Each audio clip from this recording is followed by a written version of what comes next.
नजम साकिब साहब, starting with you के हुकूमत की जानिब से बहुत से ऐलानात भी किए जा रहे हैं। रमज़ान पैकेज का अनाउंस भी किया गया है। बहुत सी डिजिटल करने की कोशिश भी की जा रही है। बहुत सी एप्लीकेशंस लॉन्च की जा रही हैं। मौशी सतह पर बहुत से मामलात को देखा जा रहा है। ताजरों को बिठाया जा रहा है। तमाम स्टेक होल्डर्स को दावत दी जाती है कि आए मिल बैठ कर काम करते हैं। तो क्या ये तमाम चीज़ें जो एहतजाज अगर हुकूमत के खिलाफ होता है, उसके खिलाफ हुकूमत के हक में कोई फ़ायदा उनको पहुंचा पाएंगी? देखिए, ये देखना ये है कि आप मेज के टेबल के किस तरफ बैठे हुए हैं। आपको पता चल जाएगा कि ये रमज़ान में क्या होगा, रमज़ान के बाद क्या होगा। व्यू पॉइंट्स हैं।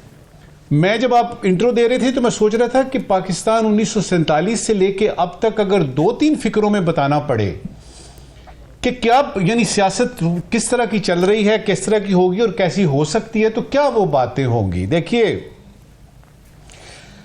इसको बताने से पहले सिर्फ एक छोटा सा वाकया बताऊंगा कि हम मुस्तकिल मिजाज कौम हैं। वो एक लड़का था, मैट्रिक का इम्तिहान देता था, हर साल फेल हो जाता था। अच्छा, अब जब वो छठी दफा फेल हुआ ना, तो उसके वालिद साहब ने उसको बुलाया और सख्त सर्जरिश की, उसको डांटा कि तुम कोई चीज ऐसी नहीं है जो तुम में यानी खूबी ऐसी और तुम हर दफा हर साल फेल हो जाते हो।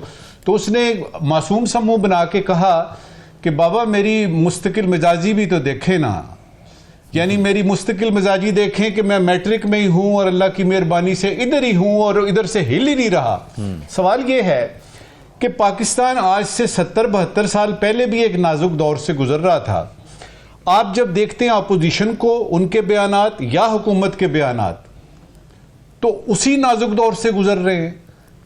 उसमें चेंज क्या आया है?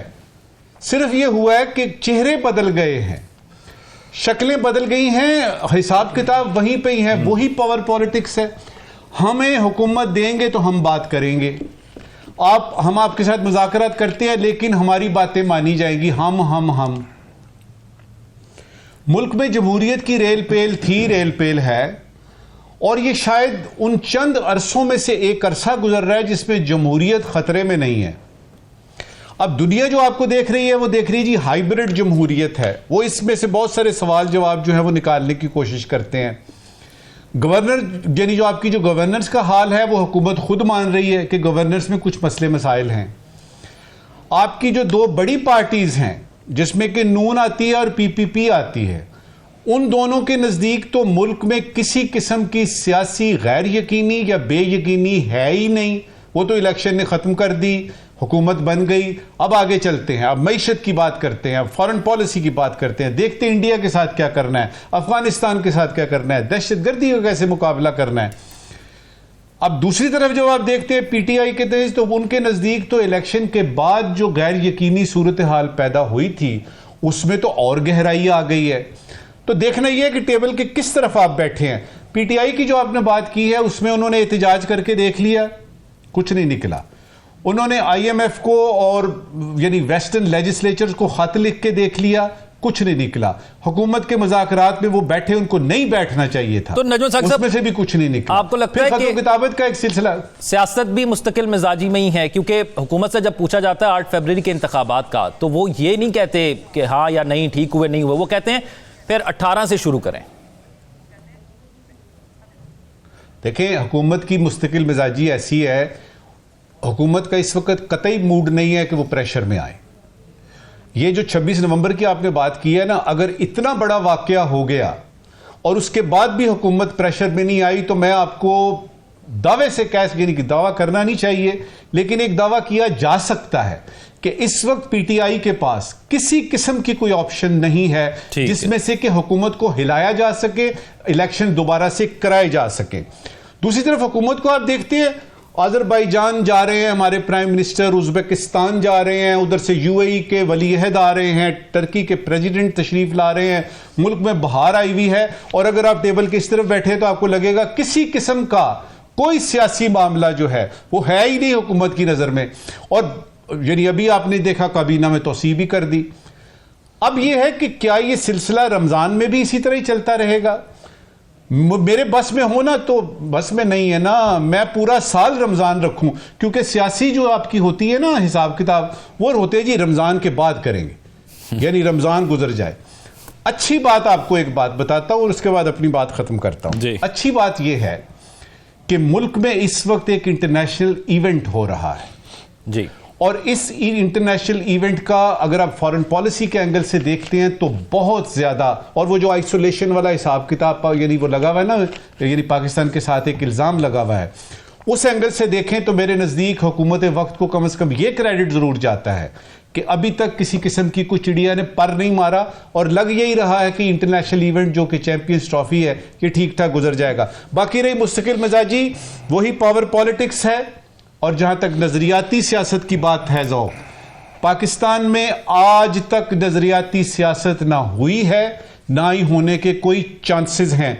और इस वक्त जो हुकूमत है, आखिरी बात इस वक्त की, आप नोट करें पिछले एक साल में जब भी वजीर आजम साहब बात करेंगे या यानी मोहतरमा वो जो हमारी हैं चीफ मिनिस्टर साहिबा पंजाब की वो बात करेंगे, उनके नज़दीक हर चीज़ अव्वलीन तरजीह है।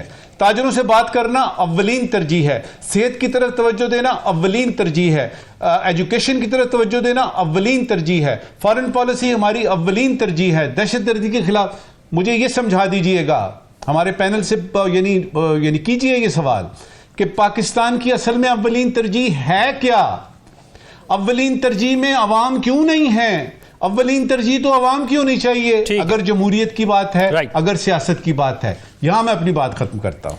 अच्छा साकिब रशीद साहब, एक तो ये बताइएगा अव्वलीन तरजीह के हवाले से आपको क्या लगता है, क्योंकि एक अव्वलीन तरजीह हुकूमत का टेन्योर पूरा करना भी होता है, जिसके हवाले से बहुत तनकीद हमारे यहाँ होती भी रही है कि हुकूमत आती है और उसको ये लाले पड़ जाते हैं कि किस तरह उसने 5 साल गुजारने हैं। और ये हम पिछले 15 सालों के अंदर या 3 हुकूमतों में देखते हैं कि हुकूमत टेन्योर पूरा कर रही है, चले वजीर आजम पूरा कर रहा है, ये नहीं कर रहा है, या असम्बलियाँ टेन्योर पूरा कर रही हैं।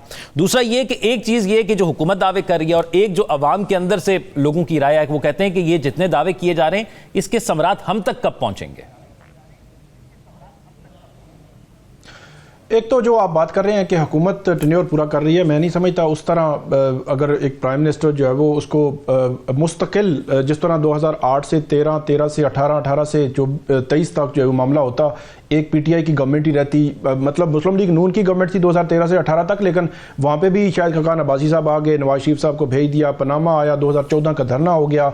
इसी तरह 2008 से 13 देखें तो वहाँ पे अदलिया के मामला थे, इफ्तिखार मोहम्मद चौधरी साहब जो है वो पीपल्स पार्टी लेकिन पार्लियामेंट में तो 5 साल पूरे चलने नहीं दे रहे थे, जमहूरी जो गवर्नमेंट्स हैं।